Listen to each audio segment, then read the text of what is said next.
Hello and welcome to stocks with Kevin. आज हमारा दूसरा वीडियो है। कल कल के वीडियो को बहुत अच्छा रिस्पांस मिला, तो thank you for watching my first video. तो आज हमारे दूसरे वीडियो में जैसे कि हमने डिसाइड किया है कि हम इस वीडियो को दो पार्ट में डिवाइड करते हैं। फर्स्ट पार्ट में डेली स्टॉक एनालिसिस करते हैं, स्टॉक मार्केट कैसा रहा डेली बेसिस पे वो डिस्कस करते हैं, और सेकंड पार्ट में हम कोई एक टॉपिक पे डिस्कशन करते हैं। तो आज का टॉपिक है पी रेशियो और पीवी रेशियो।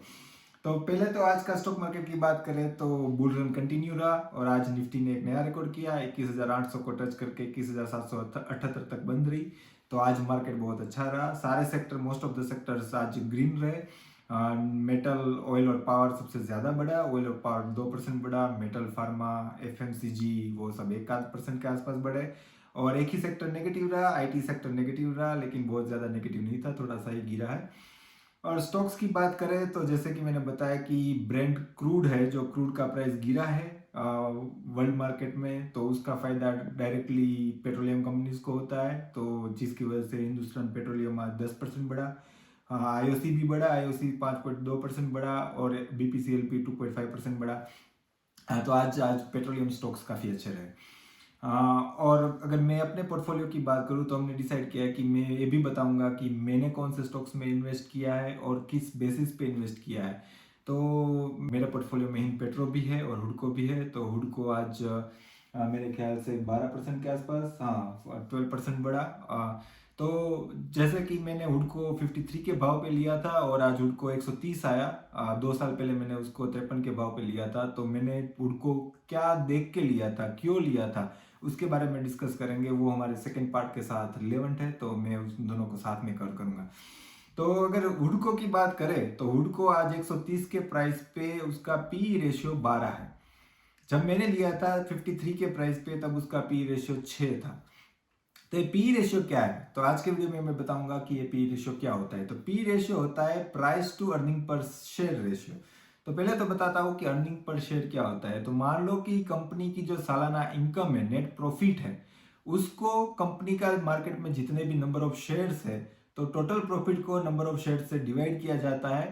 तो ताकि पता चलता है कि एक शेयर की अर्निंग कितनी है, तो उसको अर्निंग पर शेयर बोलते हैं। तो पी क्या है? पी है कि मान लो कंपनी की मार्केट प्राइस है, उसको अर्निंग पर शेयर से डिवाइड किया जाता है, उसको पी रेशियो बोलते हैं। तो मान लो कि कोई कंपनी का प्रॉफिट 100 करोड़ है और उसके मार्केट में शेयर्स भी 100 करोड़ है, तो उसका अर्निंग पर शेयर कितना हुआ? 1 रुपया हुआ। और मान लो कि उस कंपनी की करंट मार्केट प्राइस 10 रुपये है, तो उसका पी रेशियो क्या हुआ? प्राइस 10 रुपये है, अर्निंग पर शेयर 1 रुपया है, तो उसका पी रेशियो हुआ 10/1, 10 हुआ। इसी तरह से जब मैंने हुडको को लिया था 53 के प्राइस पे, तब उसका पी रेशियो 6 था। तो पी रेशियो से हमें क्या समझ में आता है कि जैसे जैसे पी रेशियो कम होता है उतना उतना वो स्टॉक अच्छा है, वो अंडरवैल्यूड है, उसके बढ़ने के चांसेस उतने ही ज्यादा है। तो जब 6 रुपये में 6 पी रेशियो के साथ मैंने लिया था, तो नॉर्मली पी रेशियो में देखता हूँ कि पी रेशियो अगर 20 से कम है तो मेरे लिए एकदम गोल्डन स्टॉक है, मैं उस पर इन्वेस्ट करूंगा। तो जब मैंने हुडको लिया था तब पी रेशियो उसका 6 था। और अभी भी इतना बढ़ने के बाद 53 रुपये में मैंने लिया था, आज 130 रुपये, फिर भी अभी उसका पी रेशियो 12 है। मतलब अभी भी मैं उसको होल्ड करके रखूंगा जब तक कि उसका पी रेशियो 20 या 20 से ऊपर ना हो। तो मैं ये देखता हूँ कि पी रेशियो क्या है कोई भी शेयर में इन्वेस्ट करने से पहले। तो हुडको मेरे पोर्टफोलियो में पहले से था। आज मैंने अपने पोर्टफोलियो में एक और स्टॉक ऐड किया, धामपुर शुगर मिल्स। तो धामपुर शुगर मिल्स भी देखो, अगर उसका पी रेशियो आप आज देखेंगे तो उसका पी रेशियो 10 है। तो जिसका पी रेशियो बहुत ही कम है। अगर उसके सेक्टर्स की बात करूंगे, बलरामपुर चीनी, उन सब के पी रेशियो उससे बहुत ज़्यादा है। तो अगर 10 पी रेशियो था तो ये बहुत ही अच्छा स्टॉक है। और डिविडेंड की भी बात करें तो वो डिविडेंड भी देता है। शुगर स्टॉक्स में सबसे हाईएस्ट डिविडेंड देने वाला धामपुर शुगर है, 2.28% डिविडेंड भी देता है। तो इसलिए मैंने धामपुर शुगर को अपने पोर्टफोलियो में ऐड किया। मेरे पास पहले से थे 220 के भाव के, लेकिन आज गिरा, वो माइनस था, तो मैंने आज उसको और ऐड किया मैंने अपने पोर्टफोलियो में। तो ये जो थॉट प्रोसेस है वो मैं फॉलो करता हूँ। मैं स्टॉक देखता हूँ कि उसका पी रेशियो कितना है, कंपनी का मतलब फाइनेंसिस अच्छा है, पी रेशियो कम है, प्राइस कम है, और अंडर वैल्यूड है, उसके बनने के चांसेस बहुत ज्यादा है। डिविडेंड देता है तो ये तो सोने पे सुहागा हो गया कि पी रेशियो भी कम है, उसके ऊपर से डिविडेंड देता है, तो मैं उसको डेफिनेटली लेता ही लेता हूँ। तो ये बात हुई पी रेशियो। एक और अदर फैक्टर है जिसको बोलते हैं पीबी रेशियो। तो पीबी रेशियो क्या है? तो उसको बोलते हैं प्राइस टू बुक वैल्यू। तो बुक वैल्यू कैसे डिसाइड होती है, तो ये समझिए। पी रेशियो क्या दिखाता है? पी रेशियो दिखाता है कि कंपनी का प्रॉफिट कैसे कैसे बढ़ रहा है। पीवी रेशियो क्या दिखाता है कि कंपनी कितनी स्टेबल है। प्राइस टू बुक रेशियो इस तरह से डिवाइड किया जाता है कि कंपनी के टोटल एसेट्स काउंट किए जाते हैं, उसमें से कंपनी पे जो डेप्थ है, लायबिलिटीज है, उसको माइनस किया जाता है ताकि कंपनी के पास टोटल टोटल नेट एसेट्स कितने हैं वो पता चले। उसको कंपनी के total number of shares into price से मल्टीप्लाई करके उसको बुक टोटल एसेट से डिवाइड किया जाता है। मान लो कि कंपनी के मार्केट में 1 करोड़ शेयर है और पर शेयर उसकी प्राइस 10 रुपए है, तो मतलब कंपनी की मार्केट में इक्विटी 10 करोड़ की है। और मान लो कि कंपनी के total assets, net assets 20 crore है, ठीक है, तो 10 करोड़ बटा 20 करोड़, तो उसका पीबी रेशियो हुआ 0.5। तो ये क्या दिखाता है कि मान लो कि कल कंपनी की हालत बहुत खराब हो जाती है।